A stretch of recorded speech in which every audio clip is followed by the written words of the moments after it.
Hello and welcome to round 7 of the Women's Kiss Super League as we now head in to the final day of race action, ahead of course of next week's grand finale where we'll see our overall victor crowned. Now looking back at last week, it was Britt Mason of the Zwift All-Stars that walked away with a stunning victory.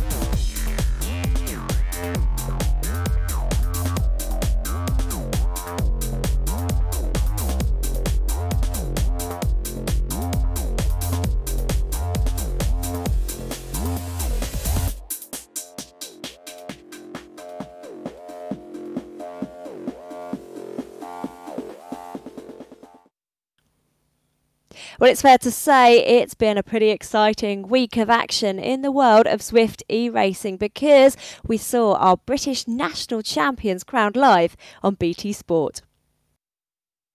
Okay then, tonight is the night. This is a first.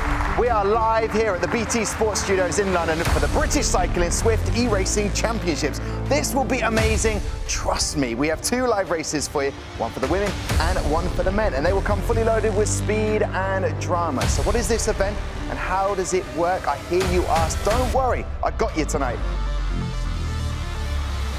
And they are off. This is the big final. Mary Wilkinson though, trying to come across. Can she come across against Darryl Farrell? We've got a national championship on the line. She has to do it right now. They are gasping for breath on the limit. Can it be closed down? 1001. James Phillips lifted at the line, it looked like, for the win in this race. But Cam Jeffers, I think, just won a national championship. And the action didn't stop there because we saw the grand finale of the Men's Kiss Super League. Here's how it played out. Hi, I'm Matt Stevens and welcome to the KISS Super League, the first ever cycling esports league exclusively on Zwift.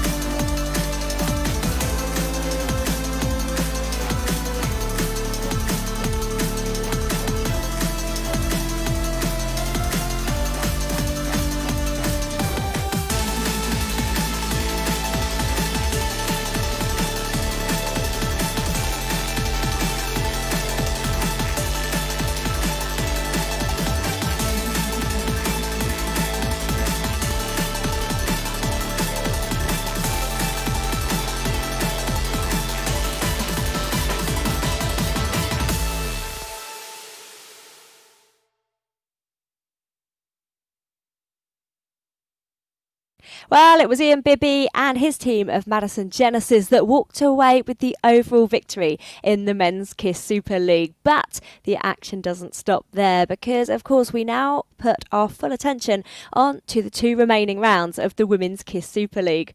Let's have a look at those individual standings now. Last week, it was Britt Mason who took the victory, followed by Chloe Dygard-Owen of Show Air 2020, and in third was her teammate, Erica Clevenger.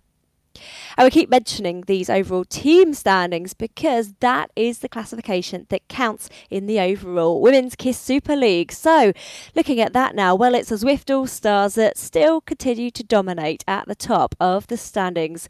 They're followed by Show Air 2020. Can they do anything to shift that with 2 weeks to go? And in third, it is the Zwift Academy. Tonight's race action takes place in Watopia and, well, it's fair to say the climbing legs will be very necessary this week.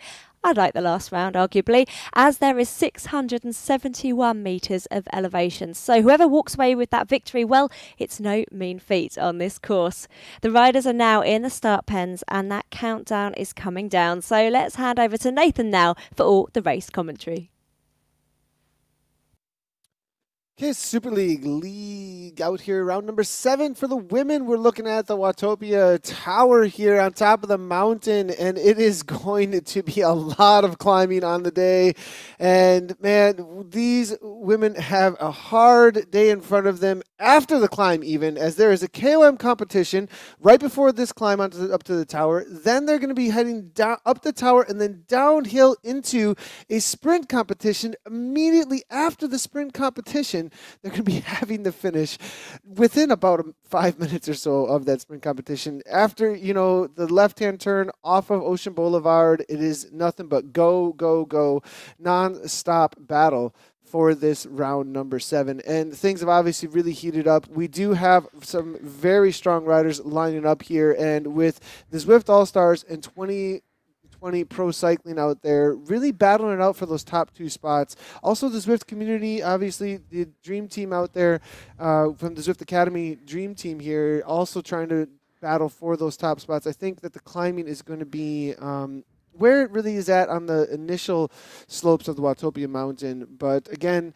like we saw in the men's league, when they did hit this Watopia Mountain, heading up over the top of that climb, it was pure power that ended up winning the day. So we might have a little bit different situation here. We'll have to see how the All-Stars in the women's league end up faring against the pros that are showing up week after week. And when it comes to just pure power, I think that might make a difference as far as who's more familiar with Zwift and the tactics you need to use, as well as the skills you need to use in Zwift, versus just the reality of racing with pro numbers. So we do have Danny Rowe with us here today. Again, Danny, welcome to the program. Climbers Day out there, Danny. Why don't you speak to that a little bit?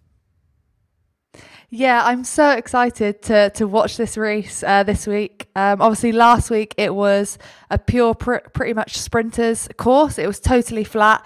And today it's all about the climb. I've ridden this course on Zwift, and I can say how hard it is. It's absolutely epic. There's hardly any let up on this climb. It's long. There's steep parts. So I think, it's got to be one for the pure climbers today. Yeah, and we do see that when it comes to the climbing courses, your 20-minute power, especially on this course, to the top of this climb, when you're doing like hill repeats on this climb, it is about a 20 to 21, maybe 22-minute climb or so, I believe, for the ladies today. So looking at some of the favorites out there, you did mention a Sophie Wright from Bigla Cervelo Pro Cycling being perhaps one of the favorites out there, being a pure climber. I would think also coming from the All-Stars and the Zwift Academy Dream Team, Mary Wilkinson obviously being a very strong climber out there from the Zwift Academy Dream Team. I'd be watching out for Louise Hubach and Leah Dixon perhaps for some of the climbing out there as well. We've got about 40 seconds to go to the start here.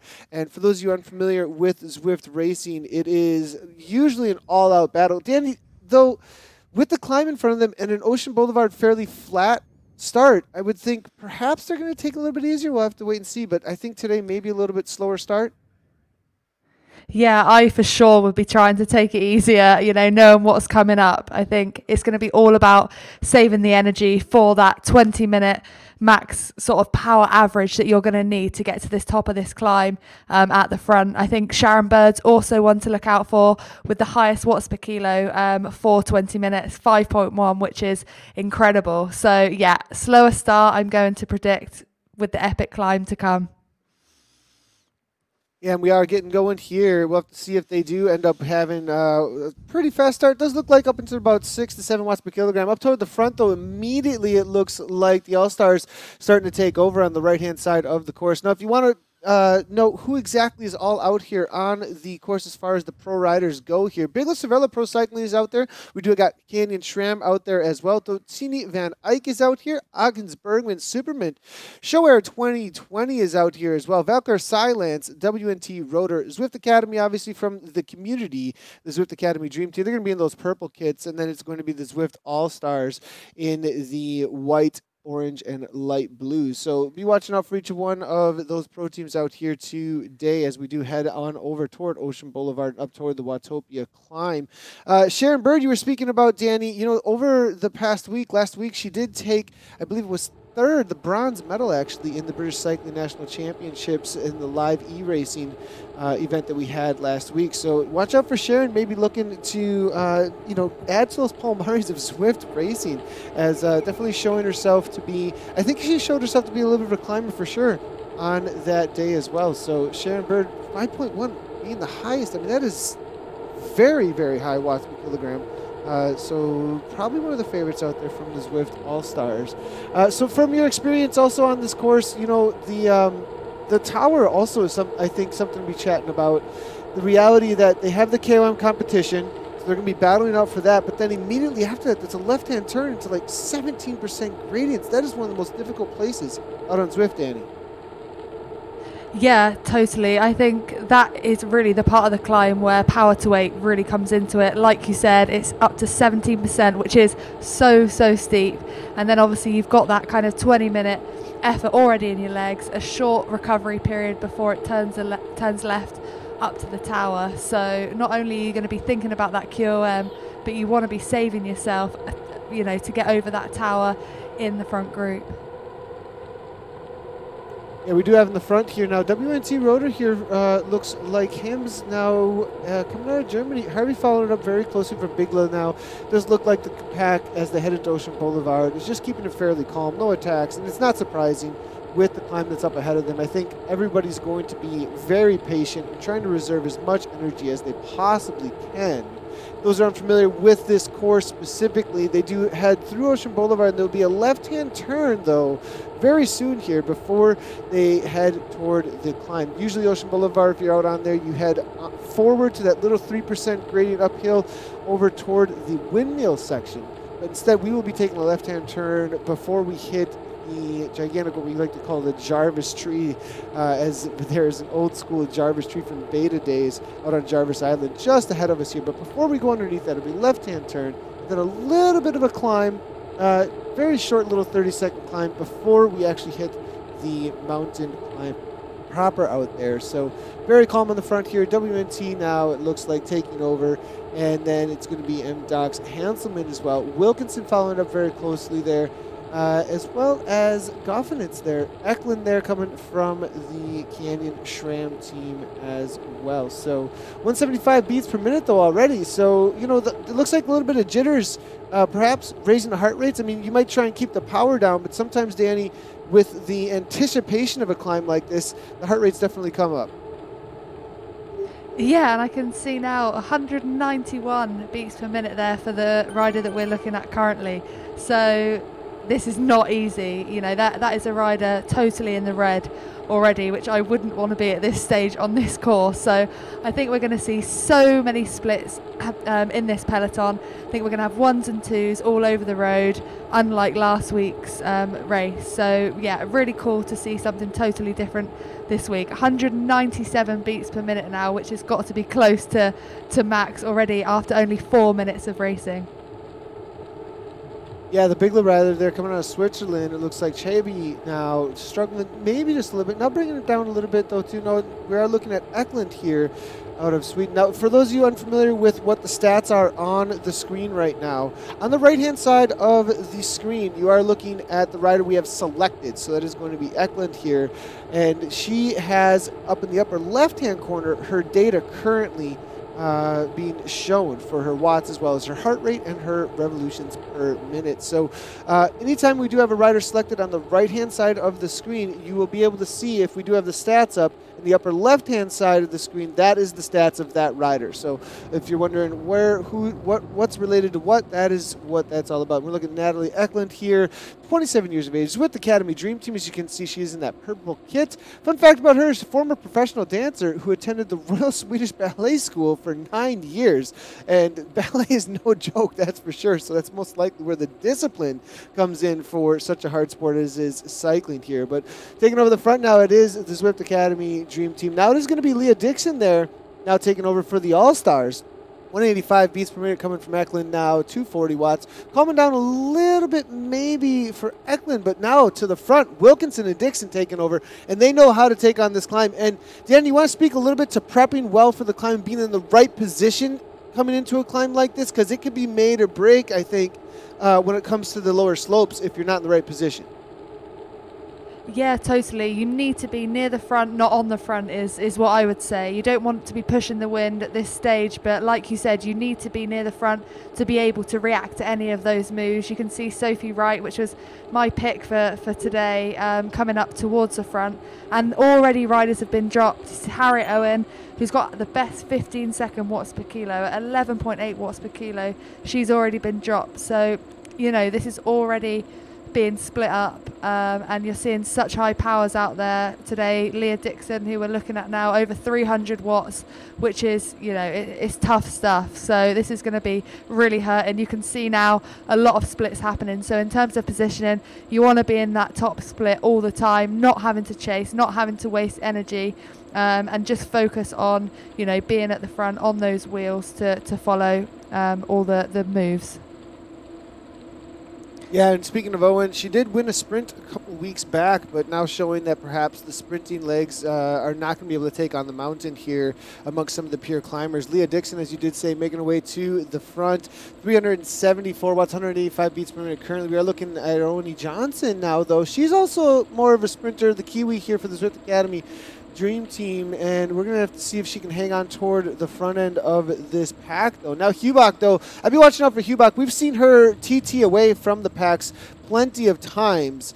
The Danish rider here for the All-Stars now starting to take over 174 beats per minute. Not climbing too high on the heart rate just yet, but definitely higher up in the watts, now 5.6 watts per kilogram. On the right-hand side of the course, that's where you can see the watts per kilogram. If you're wondering what that measurement is, it's essentially how many watts that you're putting out divided by the weight that's on your body. And that's really the climbing metric. That is the metric that is really going to have the most advantage when it comes into the climb. The higher watts per kilogram, the faster you can push those kilograms uphill.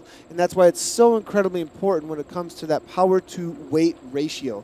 Mary Wilkinson now taking over the front, it looks like here. That's another one I have on the favorite. She won a time trial to the top of a mountain during the Zwift Academy 2018 finals at a team camp with Canyon Schramm, actually. So I'll be watching out for her for as well as a favorite out here today. But the All-Stars definitely have a plan. They've got all four of them on the front here. It looks like, well, three of them, excuse me, on the front here, with Wilkinson there taking over as well. Now W&T Rotor coming to the front, though. Interesting to see. We haven't seen them very prevalent in some of the races past in the series over the last 7 races now. But maybe this is going to be their day when it does end up being the pure power to show off here out on course. Wilkinson now, it looks like, hopefully she's getting some sleep. She's actually been, I believe, in birthing season with lambs. She's been posting a lot on her socials recently, and it looks like there's been a lot of late nights on the farm recently. So hopefully we'll see if Wilkinson can show up on the day here and has plenty of rest in the legs here. It's amazing how much this woman is able to accomplish in real life as well as out on Zwift here. But now Hubach here, now Denmark, and the All-Stars taking over the front still. 3 Zwift All-Star riders now. It looks like orange, light blue, and white is going to be that kick, as well as Eklund, and it looks like Wilkinson toward the front as well in those purple kits. So be watching out for them. It looks like just hanging on Canyon Schramm, as well as it looks like Sidecut there, and one more, it looks like, I believe it's going to be Dotini and WNT, but it's going to be Bigla off the back with the chase group with Harris coming from Canyon Schramm, and it looks like Polizzi here as well. So definitely a break already, and with this kind of elite group starting to take off, it's all about closing this down pretty quickly, because I don't think they're going to be slowing down. If it was 1 or 2, Danny, perhaps, but it looks like, you know, with this large of a group off the front, this might be some of the deciding moments with the main pack right now. Yeah, totally. Looking at this, I think this was planned from the start. These kind of Zwift pros, Mary Wilkinson, Sharon Bird, Leah Dixon, they've obviously ridden this course before. They knew they had the steep section at the start, and then it kind of flattened out to 3-4%. And they knew if they could get a gap with these kind of small group of riders, they had a really good chance of keeping that gap open and then making the riders that aren't so experienced on Zwift chase behind. So looking at that, I think that's exactly what they plan to do. Now it's starting to ramp up again, and those riders still haven't closed the gap, and that's going to be really, really tough to close now. So I think that was an absolutely fantastic move. I was kind of looking at it skeptically to start with, thinking, have they gone really, really early? This is such a long climb. But then obviously seeing where it kind of went down to that 3-4% again, they could kind of have a small rest. And now you see again, it's ramping up to try and kind of get that gap even more established. So I think that was a really, really, really good move from the girls there. And now you can see it's totally strung out, and it'll be a case of hanging on to that power for the next 20 minutes. Yeah, we are heading into the little village here out on the Watopia climb, 6% gradient. As they get into the village, some of the steepest sections before they hit the castle are what they're going to be approaching here in just a moment. Ludwig struggling about 2 seconds back. Looks like Harris there as well, trying to get on terms with these riders here. I believe this this move from Leah Dixon here, 187 beats per minute. I'm not sure she can hold on to this kind of pace for the entirety of the climb, and this may be just kind of a domestique role for her today. We'll have to wait and see, and allowing Hubach and Bird to sit in as perhaps the stronger riders. Maybe not, though. Maybe Leah is just taking it to the whole pack here and saying, just hang on to my pace. I can hold on to this to the top. We'll have to wait and see, but it seems that Hubach and Bird are just following the wheels. And it's interesting, Danny, that's kind of what you'd see in real life, I would believe, when it comes to team tactics on a climb. There's still a little bit of a draft. There's still leading out. There's a setting of the pace. And you send your riders there that might not be looking to win on the day to the front to take up the brunt of the work up front, and then allow your pure climbers to attack later on, I would think. Yeah, definitely. The only difference would be on a steep climb like this is you actually don't get much protection in the wheels. So what a domestique roll would do would to keep that pace kind of high to stop any attacks happening. So rather than being there to take the wind, they would be there to kind of set that good tempo to then stop other teams from attacking. So this is what you might be seeing here. These riders obviously know each other really well, so it could be a case of I'm going to stick at a certain power to stop the other teams attacking our lead rider. Yeah, that makes a lot of sense. So that seems to be what's happening here. It looks like the community teams on the front, except for Bigla. Bigla's been able to make it in here with Chabby now. It looks like coming out of Switzerland, just hanging on to the pace here between the other riders. So the community team's really showing up on the day. 2020, though, ShoAir 2020, unable to hang on to the pace that's being set here. It looks like Wong is the only one coming out of the US of A at 4.3 watts, becoming 21 seconds back. Going to be the hope here for ShoAir 2020, the second place team overall in the series currently. It's not all said and done. It's a long climb ahead of them. It's going to take them about 20 to 22 minutes or so to get to the top of the Queen of the Mountain here at this point. But then after that, they still have a 5, 6, 7 minute climb or so to the top of the tower. So plenty of climbing left in front of them, and perhaps these ladies here toward the front in this this main pack or breakaway, even at this point with how many riders are here, maybe going for the Queen of the Mountain. Then we might see a little bit of a back away, from that power, at least a little bit of reprieve, giving some of the riders a chance to get back on terms. 12 seconds, though, on a climb like this can be shut down. And as we hit in this little 6% gradient and heading toward the castle, I have a feeling we might see a let up on the pace as it flattens out a little bit. And there is a chance, it looks like, for Sykot, Harris, as well as Ludwig to get back on terms. It looks like Licini there as well, the Italian rider there, just 3 seconds back from Sykot, trying to get back on terms. We'll see if she can do so here. 174 beats per minute coming from Wilkinson now as she continues to turn. 73 RPMs. Speak to that a little bit perhaps there, Danny. The lower cadence versus the higher cadence. What did you prefer when it comes to climbing out there, and what do you think the advantages might be? Yeah, I think it's really, really personal. It's what you're used to, but I think 74 RPM on a climb is really good. It's a really nice cadence. You're not going to be working too cardiovascularly because of this cadence, and it's a nice kind of rhythm to get into. You're not kind of churning a really big gear at 50 to 60 RPM, but at the same time you're not kind of spinning so fast that you're kind of using that energy system to pedal. So I think anywhere between kind of 70 and 80 would be optimum for a climb, and then you might see on the flatter sections at the RPMs going up slightly, and like you can see here, up to 92 again at 0%. So yeah, I think that's what you'll see on this climb.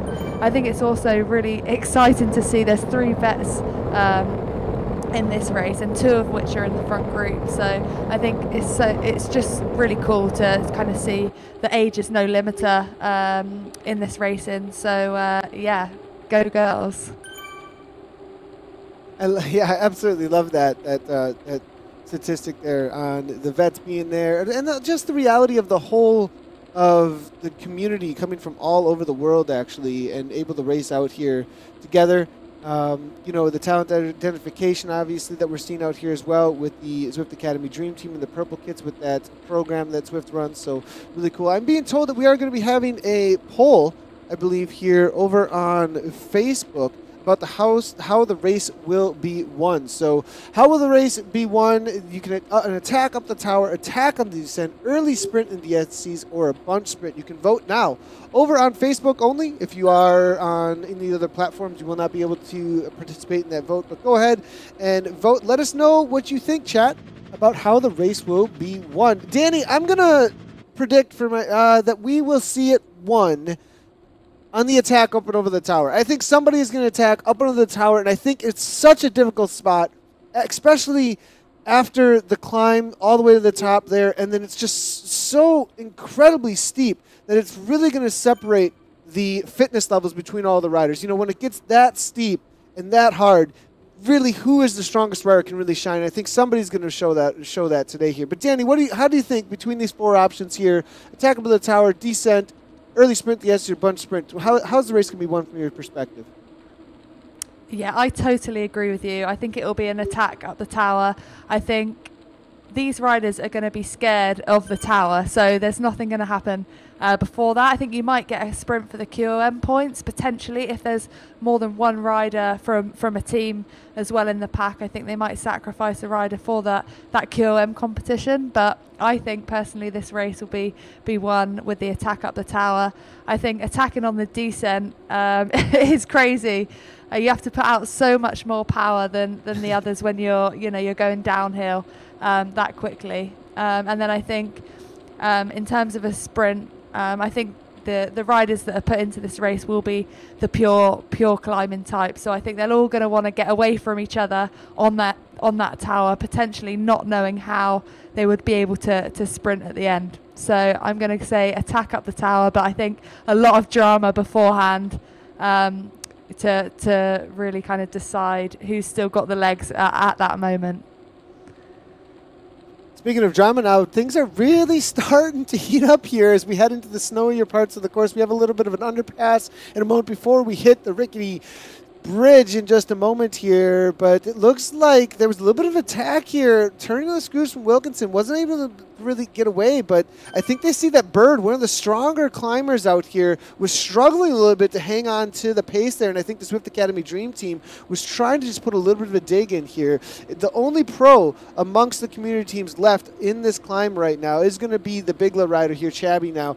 210 beats per minute. Danny, beating like an absolute butterfly here. I mean, maybe the heart rate, once in a while, the monitor does like catch an extra beat or a little bit of extra electric, signal coming through, because I'm not sure 221 is the reality here right now for the Bigla rider, but still you can see she's really pushing here to try and hang amongst these community teams.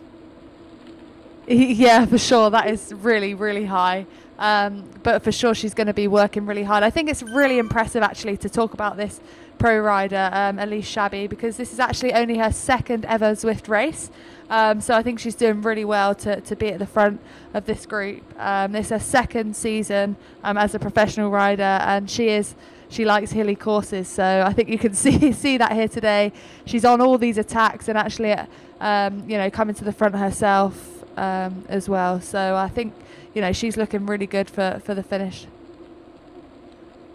Plenty of good climbers coming out of Switzerland, that is for sure. Plenty of steep mountains in the area, places to train here, and that is what we are out on here. Actually, probably a little bit similar to some of the steep mountains as far as the scenery goes here from her home country. Now Wilkinson to the front though. Zwift Academy Dream Team 179 beats per minute. We did see a little bit of a dig there coming from Hubach just a moment ago. She did get a gap, but it was closed down very quickly. It's the All-Stars versus the Academy there for the teams there, and then it is Elise Jabby coming out of Switzerland, just following the moves, waiting maybe for her moment up and over the tower climb. We've been talking about the community versus the pros, the pure power of the pros here, but Elise may be the only one that can still show us what that power can get done on the climb here. Now Bird, though, off the back, we were talking about Sharon Bird being one of the stronger riders that might be able to take the win today, but the pace being set by the Zwift Academy Dream Team with Mary Wilkinson has put Bird off the back here, and it's going to be only it's Leah Dixon and it looks like Hubach that are going to be able to hang on for the All-Stars at this point. It looks like, I believe our poll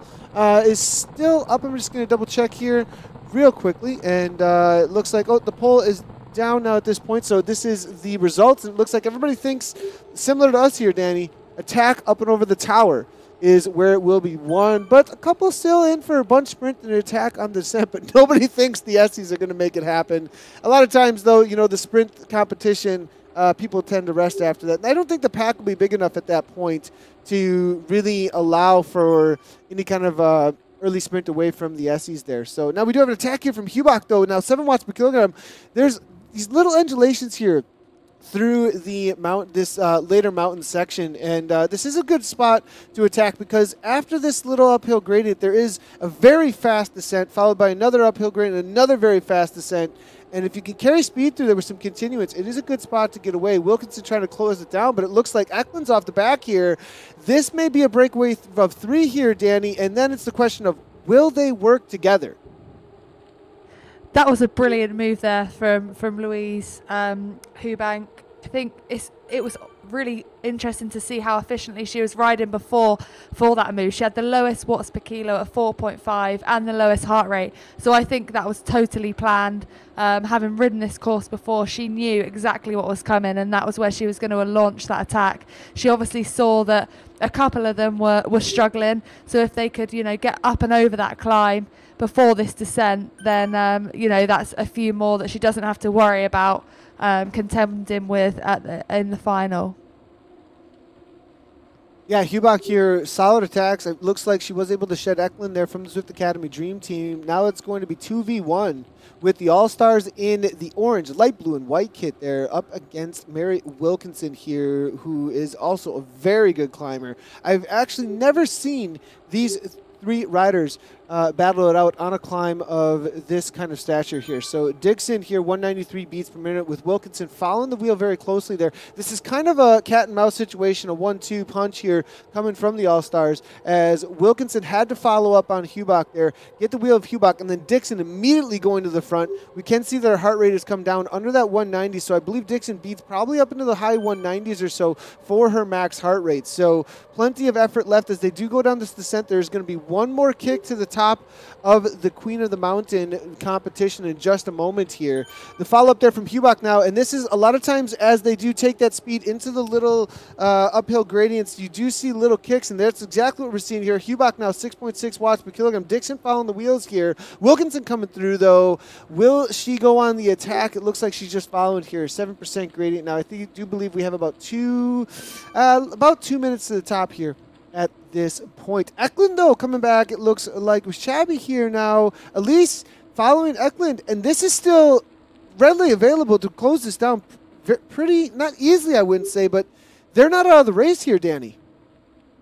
No, definitely not. And I think the riders can really use these short, sharp kind of sections to either get back on or try and get a gap, because with the descents that come after them, you can get that kind of gap lengthened even more. So you can see Mary Wilkinson's really trying to push this pace on so that the riders coming back. Eklund only 5 seconds behind here, and also Shabby 5 seconds behind. So yeah, I think personally it could still come back to that kind of group of 5 riders then battling out for the finish. I don't think any riders are going to be able to get back on. You can see when that they blow that they are going to go backwards quite quick. That gap's already opened up to 45 seconds to Sharon Bird. But I just want to mention how impressive it is, this power that these riders are putting out. Leah Dixon's averaged 302 watts for the first 20 minutes of this race. at 62 kilos, which is really, really impressive. I know when I was racing professionally, these were the kind of numbers that the best riders in the world were putting out. Yeah, Wilkinson here now on the attack, though. This is all about the Queen of the Mountain here. Dixon's trying to hang on and maybe a little bit too much up front here. The All-Stars here trying to battle it out. Queen of the Mountain competition is on the line. First one up on the top here. Wilkinson now puts on the attack. Hubach's trying to come through here, and it looks like it may be Wilkinson, but no, Hubach from the All-Stars nips it at the line there. She'll be taking down the Queen of the Mountain, I believe. We'll get official results here, but that is provisional here. Now we are looking at the tower. There it is, and this is the monstrous uphill that they're about to take on. Now, they just took on the Watopia climb to the banner, but it wasn't said and done. They would take a left-hand turn, and we get into 17, 18% gradients here, and now the real race begins between these three women, Danny. Yeah, I'm so excited to see what happens here. You know, these three riders are all experienced Swifters, so it might be the smartest and not the strongest who wins here. So yeah, I'm really excited to see what these three get up to on this tower, because it is so hard, so steep, and it is such a fast descent after this. So no one's going to want to get gapped 1 meter. Yeah, for sure. Now, we do see interesting that Eklund here as well as Elise here behind 8.2 watts per kilogram. Coming from Shabby here now. There's orange numbers being popped here now by the rider out of Switzerland, and it looks like she's extremely motivated to close this down very quickly. And if there's any point to do it, it is at these sharper gradients. Danny, do you want to speak to a little bit from your experience here? Real quick before, though, the KOM Queen of the Mountain competitions here. Louise Hillback, 5 points. Mary Wilkinson for 3. Leah Dixon, 2. And Elise Shabby here for 1. So it will be Louise Hillback for the W on that, taking the win. Now, real quickly, though, you know, want to speak to why it is that closing down gaps on the sharpest gradients is maybe not, I don't know, but like easy. I don't want to use the word easy because you have to really, really work for it. But they're good places to try and quickly close gaps. You want to speak to a little bit why that might be, you know, from your experience in real life? Yeah, I think there's only so fast you can go on these really, really steep sections. So by putting the big power out, you're going to close that gap, yeah, quicker than if it was on a faster section. So you can really kind of commit, knowing that it's really short and steep. Focus on the wheel in front and try and get that gap closed as quickly as possible. Yeah, great point there. So there's only that's a great way to put it. There's only so fast that you can travel, and so the amount of speed that you can gain relative to the riders that are ahead of you is pretty high. If you just pump, you know, just a little bit more power out, and you know, with the 9 seconds there, Eklund and Chabby here might be able to close things down, but it's looking like Wilkinson, Dixon, and Hubach really the riders of the day here. Now Wilkinson sees her opportunity. She has, looks like, about 5 meters between her and the All-Stars at this point. Zwift Academy Dream Team here trying to get a W, a win here now. 181 beats per minute here coming from Wilkinson. The heart rate staying pretty consistent here from Mary Wilkinson. 14.6 kilometers to go, but that doesn't really speak to the reality of how much more climbing there is to the top of the tower here. I do believe she's got about 2 to 3 minutes of all-out effort here to try and hang on to some sort of a gap. But this is where she has to get as much distance between herself and Hubach and Dixon at this point, because if she does not, then these two riders will be able to work together on the downhill and close things down. Eklund and Chabby there as well here. Zwift Academy Dream Team still have one rider behind there, it looks like, with the Bigla rider as well. If Wilkinson is caught, she could wait up a little bit for Eklund, and still have 2 riders in contention after the downhill as they head over toward the Ocean Boulevard as well as the Essies for the finish of the race here. Wilkinson now kicking into 6 watts per kilogram. I have a feeling we're going to see a solid sprint almost type effort over the top here to get as much time as she can, but then it's going to be nothing but a TT to the finish of a solo rider versus 2 riders. Very difficult race here ahead of Mary Wilkinson to try and hold on to this. We are seeing, it looks like Dixon, I believe, throwing down a feather power up just a moment ago behind here, trying to close things down. It looks like she's really suffering. Hubach saying perhaps Dixon's not going to be able to go with, not trying to give her a wheel any longer. It closes things down and says, okay, it looks like it's between myself and Wilkinson to the finish here. Dixon now, it looks like, struggling to hold 5 watts per kilogram or more, sitting back maybe not sitting back, but allowing the power to drop a little bit under 5 watts per kilogram as that 1 second is out. But now Dixon closing it down. Looks like perhaps suffering and putting in the dig that she needs to bring the All-Stars for 2 racers at the front end of this pack. Now, it does look like it might be done for the chase group at this point. 16 seconds. That's going to go out very quickly to probably 30, even a minute once we hit the flat section of the course, Danny. I'm not sure that chase group's going to be able to come back to these front 3 riders. Yeah, I think it'll be really interesting to see how these 3 riders actually race the downhill, whether they'll go for kind of using it as a recovery and then be thinking about their finish, or if they're going to try and keep establishing this gap and work hard to stay away. I think personally I would use it as a kind of recovery, drink and get ready for the final. And I think, yeah, like you said, I think this gap of these groups of 3 have probably gone. I don't think it's totally over for Shabby and Eklund, but for sure the group behind that you've got with Ella Harrison, who was the winner, the Zwift Academy winner, now with Canyon Sham. She's still riding strong. She's missed this group of 6, but still going to be fighting for that 6th place, I think. Sharon Bird, who was dropped from the front group of riders, she's definitely closing that gap to her. So you've got a few races going on within the race for this kind of top 10 positioning. So yeah, you can see that they're just hitting this downhill now. They'll, I'm sure, be breathing a bit of a sigh of relief after that epic climb, ready for now this downhill, where they'll be able to recover slightly and think about how they're going to win this race.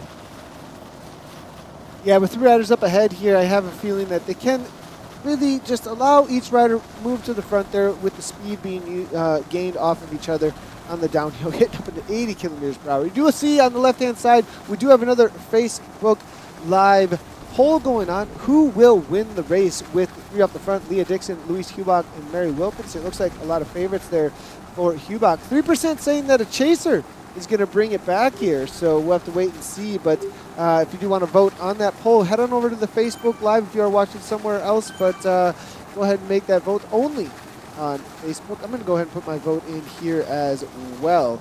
And I'm going to go, my prediction is going to be for Wilkinson.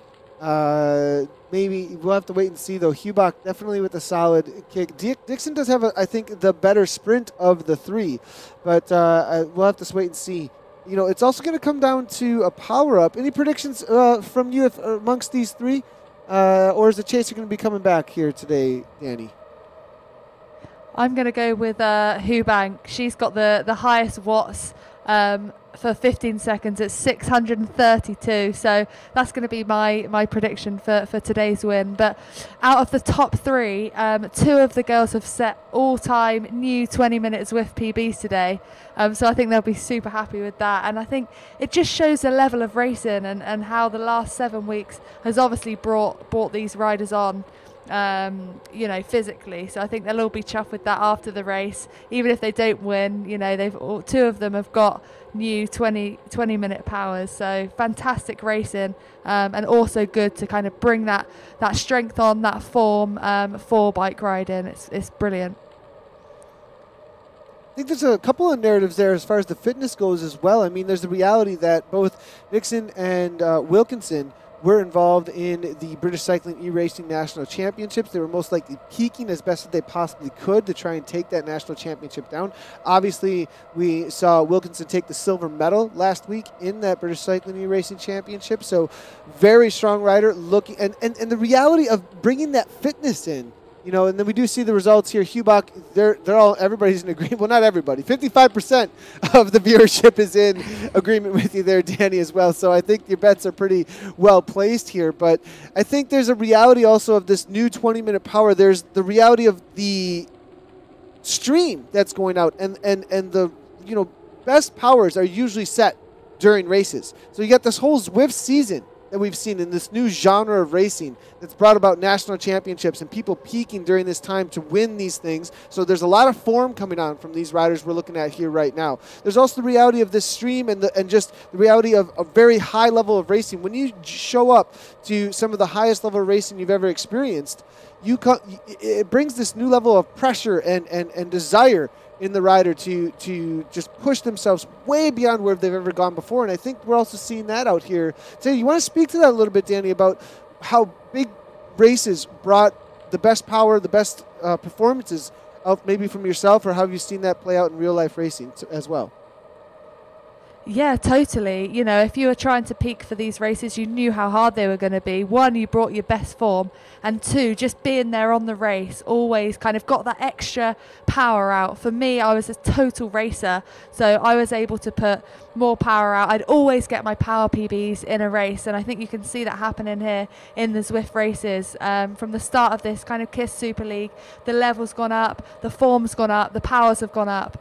And it kind of just breeds that, you know, top level of racing and fitness. So, yeah, for me, like I said before, I would always get my best powers in these races. You had to go in to these races with your best form, and that meant, you know, you were getting these power PBs on the day, and then pushing yourself in a race is, for me, was a lot easier than in training. You know, you had that adrenaline going, and that competition. In training, you're out there on your own, either on Zwift on your own, out on the bike on your own, and it's harder to push yourself. Now these girls have got, you know, 2, 3, a whole bunch pushing each other on. You don't want to be that one getting dropped, so you can fight even harder come race day. Yeah, and they're definitely not going to be wanting to lose a wheel at this point. I have a feeling we may be seeing some team tactics about Hubach and Dixon trying to get Wilkinson to lose the wheel here. We still see Bigla there with Shabby here off the back just a little bit, but 137. She's been able to drop Eklund.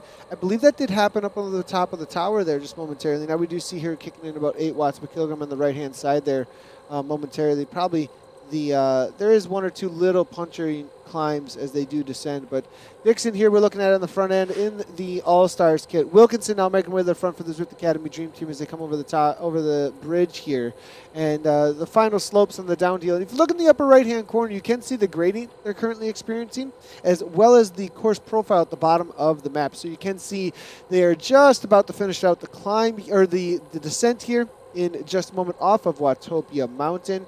There is still a sprint competition, so these riders still are going to be battling it out for some, a prize here for the sprint competition. And it's going to be, I believe, going out to 4 places. So we'll, it looks like Shabby might be able to just take that 4th place, no problem. But these 3 riders, you know, it may be Hubach here, Wilkinson and Dixon. You know, they might have 2 competitions here won by Hubach here in just a moment. We'll have to wait and see. It might be actually all 3. She could go for the Triple Crown here within a single race if she's able to take the sprint competition, the Queen of the Mountain, as well as the race win. Dixon here with a little bit of a kick at the bottom now, quick up into the RPMs as you see her sprinting into 7-8 watts per kilogram. Maybe on the attack here, actually drops Hubach off, then maybe be backing off to try and not put her teammate the hurt locker here, as now this obviously the advantage going to the All-Stars here. Here goes Hubach actually now 7 watts per kilogram. It looks like this is going to be some cat and mouse games. Wilkinson's going to have to follow every move, and eventually perhaps the All-Stars will be able to break Wilkinson, because Wilkinson has to cover everything that they throw at the rider here now at this point, Danny. Yeah, definitely. They're going to really have to work together. And like you said, Mary Wilkinson's going to have to be on every single attack here. So, yeah, she's definitely got her work cut out. I don't think they're going to go for the sprint. If it was me, I'd be saving all my eggs for that final sprint, coming so close to the finish. They're all going to still be able to pick up points. So it's going to be how many attacks can she follow here before she gets broken. It looks like the All-Stars are putting an interesting tactic in here. Hubach goes on the attack. Dixon follows it, though. Wilkinson comes right on through. That might put Wilkinson in a good position to attack both of them. Dixon now following up here. And interesting to see perhaps a little miscommunication between the riders there, because that's not really how you make things happen. You don't follow the attack of your teammate there. The All-Stars perhaps a little bit of infighting, or maybe just miscommunication about how they're supposed to be playing cat and mouse here. Yeah, definitely. And also, I think you can find sometimes on Zwift, if you put too much pressure on those pedals, you can find yourself getting to the front. So you've got to be really careful, really precise on exactly how you're making these moves, so you don't find yourself kind of sprinting past when actually you're only supposed to be following the riders. So it's really down to kind of expertise and experience in how to race on Zwift. For sure. It does look like they were employing those tactics just a moment ago, but Wilkinson, as you can see, is the one who is keeping those watts per kilogram, keeping that power as high as she possibly can. She hasn't really dropped below, 3.7 watts per kilogram for quite a long time here, and she's just kind of keeping that pace high enough to make sure that she's on the wheel of one of the All-Stars or able to quickly respond to any attacks here, because once that wheel is gone, it's match is being burned over and over again. They were trying to wear her out, but it looks like now things are backed off and calmed down, as they perhaps are wondering if they'll be able to get rid of the Zwift Academy Dream Team rider that is Mary Wilkinson here. Now to the front again, though. Hubach goes 7.2 watts per kilogram, it looks like, and the attack is on. Wilkinson goes, though, and is able to follow quickly here. Dixon's off the back a little bit, though. Needs to follow Wilkinson's wheel, get back on terms, and we'll see if she comes flying right on through. Now, out on Zwift, when you do close the gap down to the riders that are ahead of you, you a lot of times carry tons of speed in. We could see a situation where Dixon just comes flying right on by and it tries to take that speed to get a gap immediately. It looks like Dixon's going to back off, though, and not try and get away from Wilkinson, as she seems to have plenty of power to hang on to any of the attacks from the All-Stars. So it is going to be the Zwift All-Stars versus the Zwift Academy Dream Team coming into the sprint competition and the final meters out there. It'll be about 2K to go, I believe. Well, 3K to go from the sprint competition. Take a left-hand turn off of Ocean Boulevard into the Italian Village. A little bit of uphill gradient here. We could see an attack here. 4, 5, 6%. We hit about 5% here on this climb before the Italian Village at the front of the race here. This current situation on our course, we do have Shabby there behind. Coming from Bigla, as well as Eklund there coming from the Zwift Academy Dream Team just a little ways back. That's your top 5, the 3 up ahead here, and then 2 chasers. But Sharon Bird here being chased down by Ella Harris behind as well, and then there's a large gap all the way out to 5 minutes back to Harris, Sykott, Ludwig, Wright, as well as Claudia Baring, Wong from the 2020 Show Air. So gaps are just all over the place. The mountain has completely obliterated this course. I mean, Danny, this is where this is what usually happens on mountain courses. Who's the strongest, and all of the riders' fitness levels really get shown for what they are. Yeah, it is a real pure show of form and power. There's nowhere to hide on a climb. I think in a flat race you can get away with sometimes not having that top form, but on a climb like that there's no hiding whatsoever. And like you say, it really shows the results. There's gaps everywhere. And it'll be so interesting to look at those results and see who really has the top form, because this race there is no hiding. We are coming into the sprint competition here. Interesting. Dixon is going for it here. Hubach maybe just going to sit in. So it looks like the plan for the All-Stars is to have an attack into this sprint competition, try and take that down. Hubach, though, off the back, she's the favorite from what everybody's been saying. Unable to hang on to the wheel here. Maybe caught off guard for just a moment. Now here goes Dixon here. Unable to hang on, though. Wilkinson may be able to take and does take down the sprint competition. Dixon across the line there in second, but Hubach's off the back. Wilkinson has an opportunity here to just completely win the race outright from this section if she continues on, and Dixon is off the wheel there just a little bit. It looks like she has to close it down. She does so barely. 193 beats per minute here, and the race is on. The favorite from everybody was saying, that is Louise Hubach from the All-Stars, has now been put off the back here, completely unexpected, but the sprint competition is what's done it. It's all about the power, as well as maybe a power-up that might be able to get Louise Hubach back into this, but I believe Wilkinson and Dixon have a 6-second gap, and that is, within the amount of landscape that's left. You just run out of pavement at a certain point. 7 seconds is not a lot over a couple of miles, but with only about 2.5K to go, 1.8 kilometers to go, 8 seconds is plenty, Danny, for them to work with. Yeah, definitely. And this is going to be so interesting now coming to the finish, whether they're going to keep the power on to make sure Louise Hubach doesn't get back onto them, or if there's going to be a bit of cat and mouse to the finish. But I think you can see here that they are going to keep working hard. They're over 4 watts per kilo now to secure that first and second place finish. But it'll be so exciting here to see who's going to get it with only 1.3K to go. Yeah, 1.3K to go. We're almost in the final kilometer here. Mary Wilkinson has shown that she's got the power to break both of the All-Stars out here today. Wilkinson 3.9 now, 175 beats per minute here. And after that silver medal at the British Cycling E-Racing Championship, she's looking to get a little bit of revenge here now. Both these riders went head-to-head actually at that E-Racing Championships here, and we'll see if Dixon here can get the better of Wilkinson at the line. Dixon now trying to sit in at Wilkinson's wheel, now having to kick into 6.9 watts per kilogram quickly here, though. Wilkinson now 174 beats per minute, and it looks like Dixon here trying to play the smart card and just sit in. Wilkinson trying to just kind of play more of a drag race, it looks like, and keep the pace high. I think she smells a little bit of blood in the water here.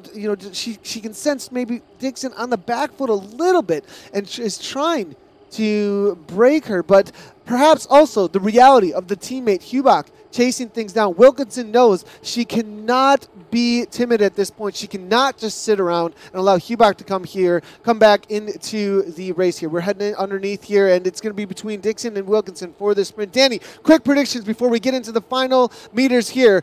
Dixon or Wilkinson? I'm going to go with Dixon. Welsh flag, and I think you're going to see some aero boosts coming back. Yeah, it's definitely going to be about the power-ups here, Danny. Who's got a power-up here? Dixon sitting in, and Wilkinson, I believe. I'm going to go with Mary Wilkinson here, but we'll have to wait and see how it does play out. Dixon sitting in. She's playing it very smart here, but does she have the experience that Wilkinson has? And who has the aero power-up? It's going to be all about now. Dixon here now sitting in so smart, but they might be a little bit too little too late as Wilkinson goes with 200 meters to go, and Dixon, I think, has been caught out at this point. 13 watts per kilogram coming from Mary Wilkinson. She's gotten the jump on Dixon, but she does not have an aero power, but just a drafting power. But no, Leah Dixon here comes through with a solid sprint to the line right at the last moment. Nips, it looks like. Well, that's provisional. What we saw on screen, it looked to be Leah Dixon. And nice prediction there, Danny. No power-up, actually, that ended up deciding the race there, as nobody had an arrow. So definitely a race of attrition, as I do not believe they had the normal kicks that we'd usually see, but head-to-head racing here. And it looks like the All-Stars taking another win. But amazing race here, Danny, between these two really strong women out on Zwift. That was absolutely amazing. I just had a look before the sprint. There was only 18 watts between the two of them on their best 15-second sprint, so it was going to be close.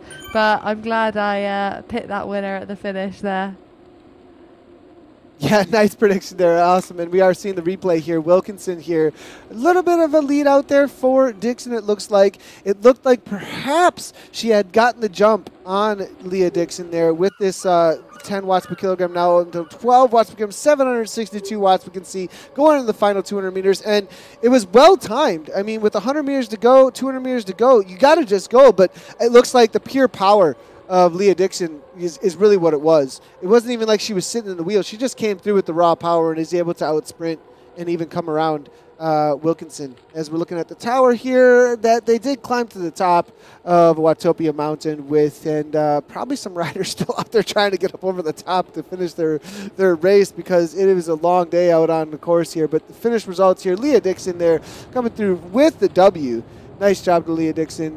Mary Wilkinson for second, and Louise Hubach coming through for third. So, and as we are looking through, we're going to be waiting for the results, I believe, on the sprint as well as the Queen of the Mountain here. But good to see, the Zwift All-Stars showing why they have been absolutely dominating this competition so far. So, Danny, as far as, all the teams that are out there, the Academy as well as the All-Stars showing themselves to be extremely, extremely strong. And it just goes to show what Zwift has to provide as far as talent identification and bringing all these, women together to race against each other and really identify, that cycling has huge depth throughout the entire world as far as the talent that goes out there. Yeah, totally. And that's what I absolutely love about Zwift. you know, riders from all over the world, women from all over the world, men from all over the world can really showcase what they can do on a bike. You know, they can find so many talented athletes out there from using Zwift with the races and the power, the Zwift power, to see exactly what they're doing there out on the course. And, you know, like we said before, there's vets riding these races, there's people with full-time jobs, and I find that so impressive that Zwift can bring all these riders together from all over the world and show what we can do on the bike. Absolutely awesome as well. You know, as far as like just showcasing women's racing, it's been really cool here today. Pure climbing course, but we also had some sprints out there as well, obviously. And Mary Wilkinson, solid job out there for the sprint. Leah Dixon taking second there, Louise Hubach for third, and Elise Shabby here as well for fourth. And Leah Dixon, Louise Hubach there, the Zwift All-Stars, you know, able to take down the win, but Wilkinson, at least from the Zwift Academy here, able to take that sprint competition. That's where the race was won kind of there as well, as Louise Hubach was dropped off, but she was able to allow Dixon there to sit on the wheel of Wilkinson, who, you know, made that sprint happen.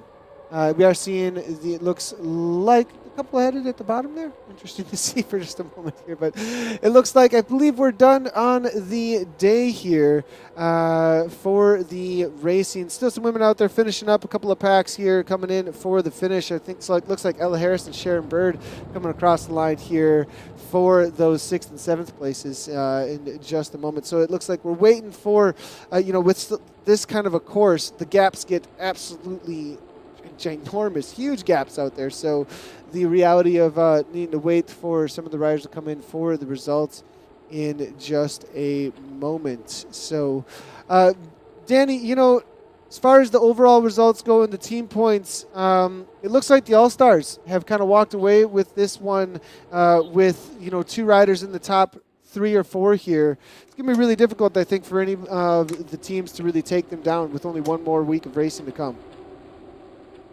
Yeah, definitely. I think they've just showed how dominant they are in these Zwift races. They know how to race on Zwift, and they've shown that they have incredible, you know, form on the bike as well. So for me, it's just really impressive to watch them race out there. They know what they're doing.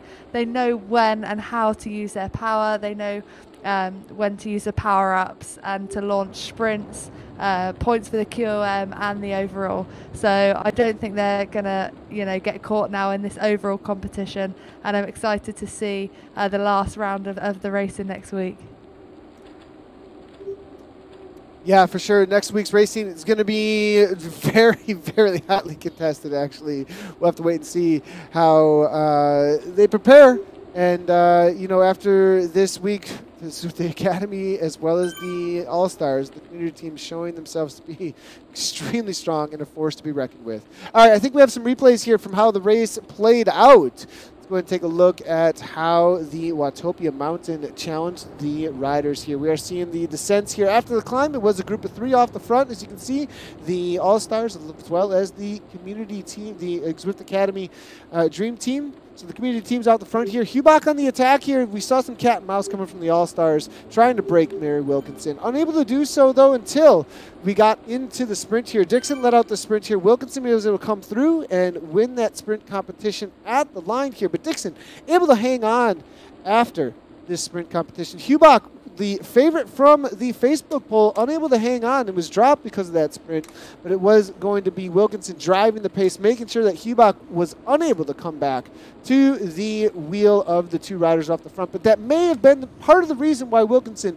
did not have the watts to challenge Leah Dixon at the line. Wilkinson with the lead out here went first, but it was Dixon with just the raw power to close down. 13 watts per kilogram, so a solid 2 watts per kilogram higher there, and that is what that speed, as you see it come on through, that is where that speed came from as Dixon came across the line in first place after 29.8 kilometers of racing and a whole lot of climbing out on course there. So that is going to be it for us today in the KISS Super League round number 7 make sure to tune in next week here. We do have the results here, though. Leah Dixon there for first place. Mary Wilkinson in second. Louise Hoback for third.